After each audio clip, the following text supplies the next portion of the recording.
Subscribe to the fl0m Clips and Highlights channel. Is North American Counter-Strike saved now that Nico finally won his major? Is the curse lifted from North American Counter-Strike now that Nico has his? Surely we've paid our dues, right? Surely we are allowed to move on as a North American Counter-Strike scene, right? This is what this means. And with this roster playing, I think that symbolizes that we're healing. So I don't know what the starting five will fully be, but as of right now, according to Faceit, it is fl0m, Skadoodle, Stu, Automatic, Breeze, with Steel on their bench and Victor, aka Food, if you know who that is, as subs. I don't know what their starting five is going to be. This is the roster that I've been hearing rumblings about. I don't know if they have an org or what their plans are entirely, but I figured I'd make this video because once Dust2 puts out the article that this team signed up for Open, everybody's like, fl0m, what do you think? What do you think, dude? What do you think? I think we have a long way to go before we can take this roster super serious, in the sense that I just don't know what they're going to be playing in. Obviously, they're going to be playing in ESCA Open, which is hilarious to me. And there's going to be probably some Fragadelphias they can sign up for. There'll be some open qualies that they can also participate in. I'm so curious if Skadoodle's coming back. Like, that's actually so interesting to me. I don't know what's gonna go down though. That like, first step is, where do they play? Are they actually like backpack, or is this just like we're the boys and we just want to go farm?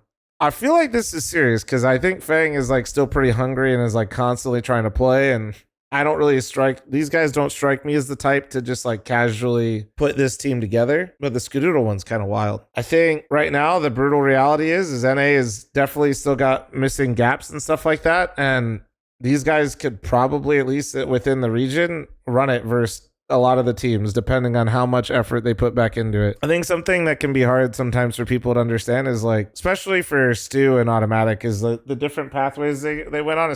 Stu probably the most is like, I think when you have that number of achievements so fast, things can be taken for granted, and sometimes you try the things, and I don't want to like put words in their mouth, but I feel like these guys have tried different things at different times, and for whatever reason, they just don't enjoy it as much as they did this. And I think they want to like maybe give it a real shot at running it back. Maybe I'm totally delusional. Maybe they're not running it back whatsoever, and this is all just like giving me fake, excitement. I do think that team can be competitive, at least within the region. I don't want to like go too far on the copium spectrum.